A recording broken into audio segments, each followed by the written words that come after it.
9th class की math प्रश्नावली 2.1 में पहला प्रश्न पूछा गया है, निम्नलिखित व्यंजकों में कौन कौन एक चर में बहुपद है और कौन कौन नहीं है, कारण के साथ अपने उत्तर दीजिए।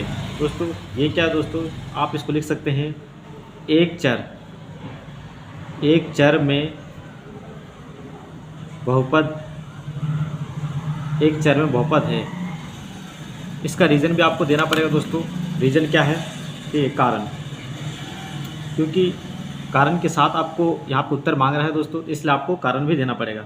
तो कारण की मैं बात करूँ तो कारण क्या है, एक चर में बहुपद, क्योंकि बहुपद की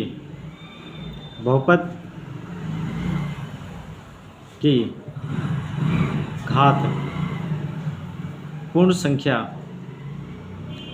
है।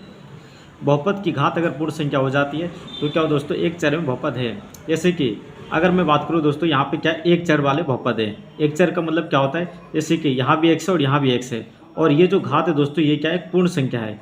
पूर्ण संख्या क्या होती है, पूर्ण संख्या की मैं बात करूँ दोस्तों तो पूर्ण संख्या का मतलब होता है 0, 1, 2, 3, इस तरीके से अगर ऊपर नंबर रहता है तो वो क्या दोस्तों, पूर्ण संख्या है, इसलिए एक चर में बहुपद है। चलिए अगला सवाल हम करते हैं। अगले में क्या पूछा गया दोस्तों, by square plus under root में 2। तो ये भी क्या दोस्तों, एक चर में बहुपद है। ठीक है, एक चर में बहुपद है। कारण भी लिखते जाइए साथ के साथ, क्योंकि बहुपद की घात पूर्ण संख्या है। ये क्या दोस्तों, ये पूर्ण संख्या है, इसलिए एक चर, क्योंकि यहाँ पे y है और इसके साथ और भी कोई अल्फ़ाबेट डिजिट नहीं है, तो ये क्या दोस्तों, एक चर में बहुपद। तीसरे में क्या पूछा गया दोस्तों, 3 अंडर रूट में t और t है, उसके बाद अंडर रूट में 2 है, तो क्या ये एक चर में बहुपद है।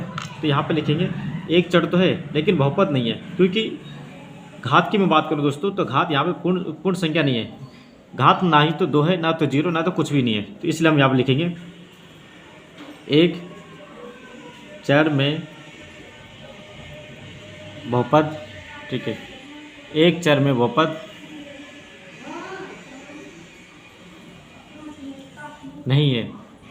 ठीक है, चलिए इसी तरीके से अब हमें क्या करना है, चौथा वाला प्रश्न। यहाँ पे क्या दोस्तों, यह है y प्लस 2 बट्टे में y। क्या दोस्तों, y प्लस 2 बट्टे में y। दोस्तों चौथे में क्या पूछा गया है, y प्लस 2 बट्टे में y। तो ये क्या दोस्तों, यह एक चर में बहुपद, एक चर में बहुपद नहीं है। ठीक है, एक चर में बहुपद नहीं है, क्योंकि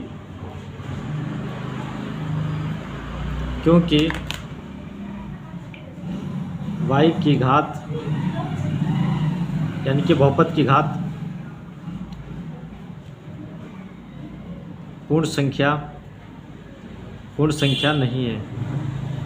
ठीक है दोस्तों, क्योंकि ये दोस्तों ये क्या है, बट्टे में, तो जब भी बट्टे में होता है तो y की घात क्या हो जाती है, -1 हो जाती है। ठीक है, चलिए यहाँ पे देखेंगे दोस्तों, ये भी एक चर में बहुपद नहीं है। क्यों, क्योंकि यहाँ पे x है, फिर y है, फिर t है, तो ये 3 चर वाला हो गया दोस्तों। कितने चर वाला हो गए, 3 चर वाला हो गया। तो यहाँ पे लिख सकते हैं या एक चर में बहुपद नहीं है।